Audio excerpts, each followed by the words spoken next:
Storm player is this morning at the centre of an NRL investigation after a video emerged of a brawl outside a Bali nightclub. But the owner of the nightclub says the mobile phone footage doesn't tell the full story. All right, let's get today's take on this with Nine's Ken Sutcliffe and Shelley from 9honey.com.au. But Ken, because you're here, good morning. This Storm player, he's just landed back in Melbourne. It's confirmed that the Storm is actually investigating this incident. He was on a holiday though, it's the off season. But I guess he still has a responsibility to the team. He deserves to be investigated, am I right? Of course. Look, end-of-season trips to Bali don't always end pretty. No. End-of-season footy trips to Bali are riddled with issues. And I know the bar owner saying this should never happen. It's off-season, so he should be off-limits. But if you get into trouble tomorrow, it's David Campbell from Channel 9. I get into trouble as Ken Sutcliffe. It's from They're Channel 9. It's part of what you do. You don't leave your high-profile career at the door when you go on holidays or when you get yourself into trouble. And I know a little bit of the background to this, and there can be some sort of justification, but at the end of the day, you have got to pull back. You have got to because there was some talk that he was provoked, right? Well, I'm sure I'm positive he was provoked. But you still have you've to... got to turn around. Yeah. And the trouble is, if you're on a good time and you've had a few syrups and so forth, whatever, and you're in that sort of environment, it's a party environment.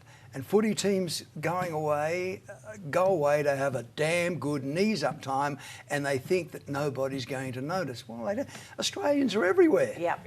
And Especially social media is everywhere. Social media everywhere. Do you think he should be penalised? Yeah, I think the thing is we have to look at exactly what Kenny said. He's not going, you know what, just pay me 50 grand a year and I won't be responsible for the off-season. Right. That's not how it works. No. They're getting a lot of money. They are role models, and you're a role model 100% of the time. Now, I have been in bars where I've seen NRL players picked on and people want to have a fight with them. They do. And I totally sympathise with that, but this is where they need to have that inner strength, and they have to just go, I'm going to rise above this.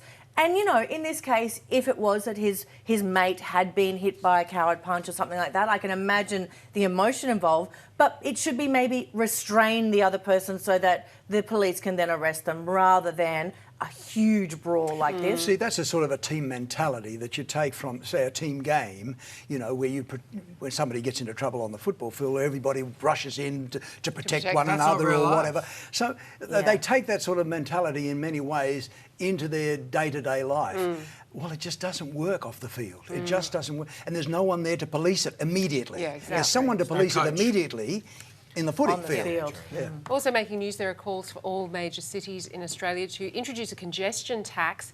A new report suggests drivers who travel into the CBD during peak times should be charged in a bid to ease heavy traffic. So, Shelley, New York, London, they already have this charge. It's been there for quite a while in London, and it has reduced traffic. Do you think we should introduce it here? No, absolutely not. I don't think it's a congestion tax. I think it's a poor planning tax.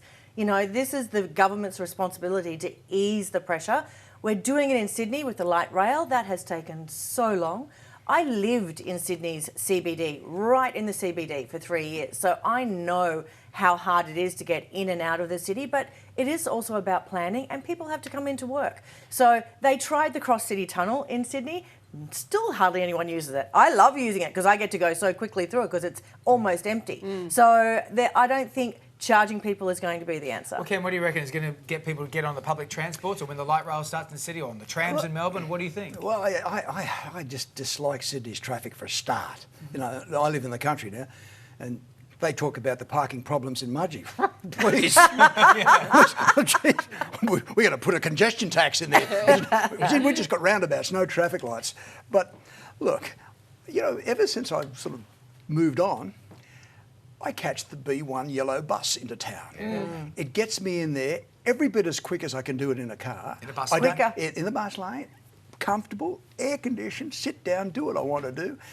And my biggest problem with it, when I first started doing it, I put my little overcard in, I'm putting it in upside down and all over the place.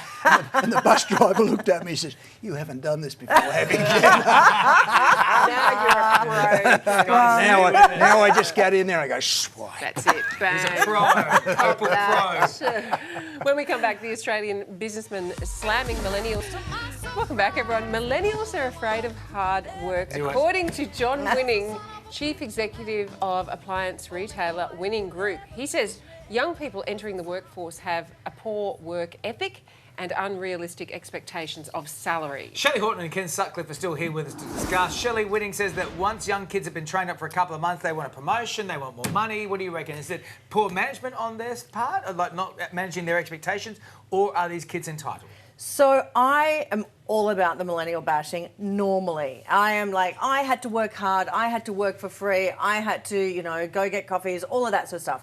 Now I'm actually looking at them and they've got great work-life balance and we don't. So maybe we actually can learn a bit from the millennials about putting some boundaries in place and also wanting to progress and continue your career. I'm changing my mind. I think they're onto something. You think we've missed the millennial boat? Yes. We do work really hard, son. I'm sort of straddling the barbed wire fence on this one. You're going to get nicked. You're going to get nicked either way. But,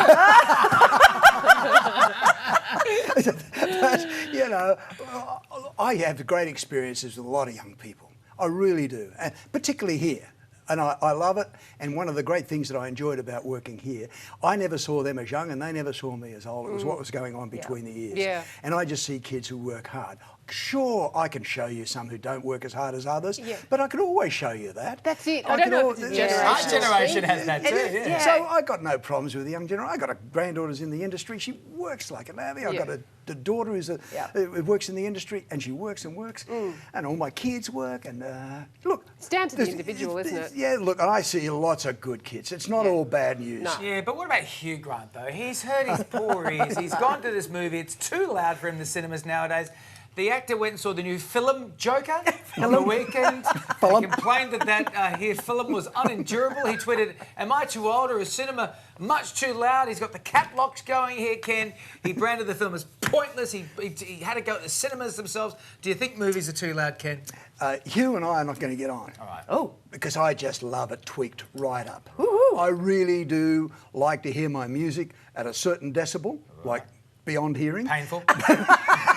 It has to vibrate through your body. Yeah. So, I like, I've got a little, my little studio type of thing. And when I go in there, I wait for my wife to go shopping and then the place just vibrates. It's your man cave. That's what I'm What are you listening to when you put it on loud? What's the big go? Engelbert Humperdinck. Reach me. No, I put on a bit of everything, but usually I'm locked in the Stones and Sting or whatever. What do you reckon, Shelley? Is Hugh just getting old? He is getting old, and I don't have a problem with loud cinemas. I think cinemas need to be loud because it's about that surround sound experience. But I did have a funny thing happen in the cinema recently where there were a couple of people on their phone, and you know how you can airdrop now? Someone airdropped to everyone's phone that was on, "Shut up, get off your phone." A little meme. And I'm like, that's genius. Really good. All right, go on to Facebook and Twitter. Cinema's too loud. We want to hear from you. Ken Sutcliffe, great having you on the show, mate. Get loud and proud, kid. Yeah, all right, thanks, Shelley. Still to come. From lines on your nose to red splotches on your...